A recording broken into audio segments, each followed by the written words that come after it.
nobody seems to understand. It always takes a calamity of the kind that we're seeing unfold in the national capital for us to go into, oh, why did this happen?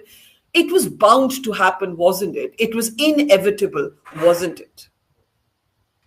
Barkha, the tragedy now is that whatever the scale of tragedy or calamity, and you will have noticed, and all your viewers would have noticed, that what was once in a 10-year flood or once in a 10-year disaster is now becoming an almost once in 2 years or once in a year extreme weather event disaster. And yet we are not understanding the reality. The reality very clearly is two things. One, we are mismanaging our own drainage system terribly. We are building on floodplains.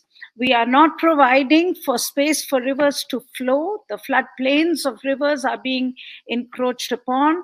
We are building on the tanks, the ponds that are the sponges of our cities.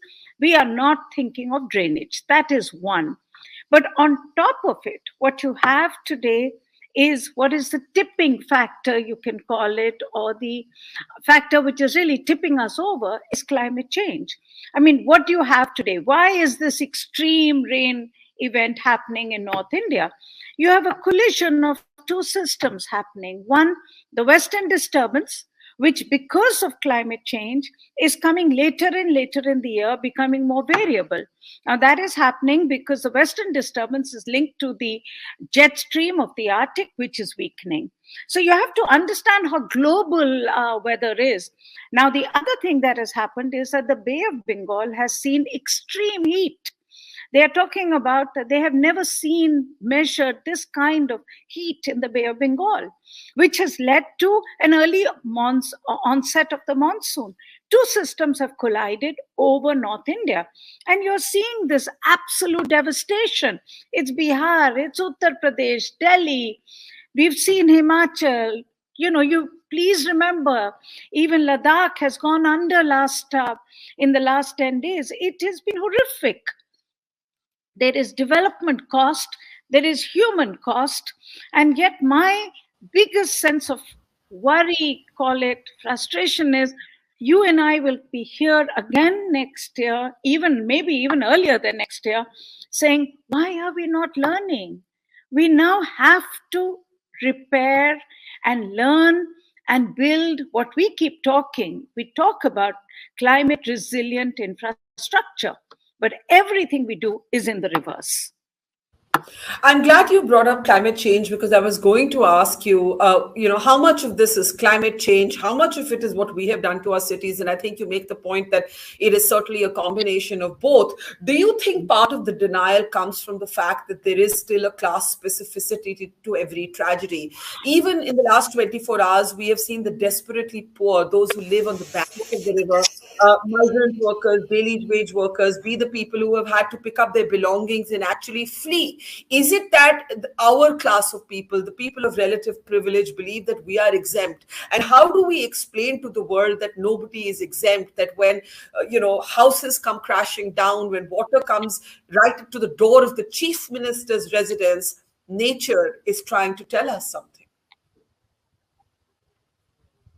So, Barkha, we have crossed that line, frankly. The revenge of nature today is a great equalizer. I mean, the floods in India are, Italy has had horrific floods. Last week, Spain has had terrible floods. You're basically talking about the whole world reeling, rich or poor. And even in India, we may think that we can build our barriers, we won't be affected. The poor who live on the floodplains will be. There is no doubt, Barkha, the poor are the first victims of climate change. They are the ones who have to be evacuated, pick up their belongings, they lose their homes. Forget the floods that you're seeing right now. Close your eyes and just think about the farmers of India who have to reel with temperature changes, weather, which is cold, which is hot. Today, the advisory that the farmers have got from the Agromet department says, do not plant kharif right now. So what happens? When do they plant? What do they do? I mean, this is throwing a whole system out of gear. I mean, my colleagues at CSA have put together at Down to Earth put together this database of extreme weather events in India. And we have recorded one extreme weather event a day last year between the 1st of January to the 30th of September. This year, the record is even more.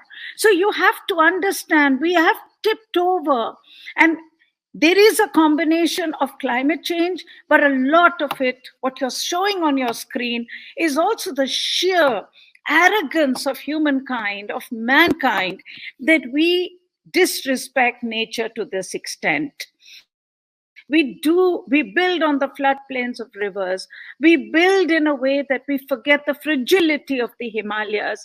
We are really, it's nature is talking to us. In fact, she's screaming at us right now. And I just wish we would listen. When you say that your research showed that there is one extreme weather incident every day, do you mean in India in the last year? Yeah. Yes. So what we did was, Barkha, put together the database of IMD. So IMD puts out a daily advisory on what they classify as extreme weather event. It could be extreme rainfall. It could be lightning. It could be landslide. It could be. So they have a definition of what they call extreme in each category of a weather event. So my colleagues very painstakingly went through the database of IMD every day, because it's not provided to you on a monthly basis. You have to download a daily report, feed it into a system of ours, our database. And then we've put together this data, and it is horrific. And we have to understand the impact of this on the people who live with nature. That is our farmers in most cases. But the visuals on your screen should really tell all of us that it's time we learned. And it is possible. It is not as if this is anti-development. I keep saying, I'm not saying don't build hydroelectric plant in the Himalayas. You must, because it's a gain of the Himalayas that you get electricity from it. But don't build it as if you were doing a mall one after the other without thinking about the fact that this is Himalayas. Keep in mind how you will optimize the water of the Himalayas, provide electricity to the people living in the Himalayas, but not jeopardize the mountains. Same with roads. Of course, we need border roads. This is an important part.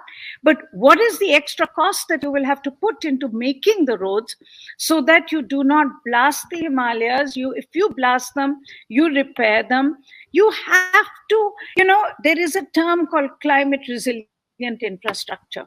And what I'm struggling to understand is what in the last 2 years have we done to incorporate that into all our planning, whether it's in the hills or whether it is in the city of Delhi. Delhi talks about the fact that we will repair our lakes, our ponds. We are nowhere close to it. Okay? Today, the Yamuna is so silted up. It's so full of rubbish and mud and everything else, that we can cry about Haryana releasing the water. But the fact is, our river, the only good thing with this flood, if you can call it a good thing, is it's a natural flushing system. That at least the pollution for once is going to be flushed out.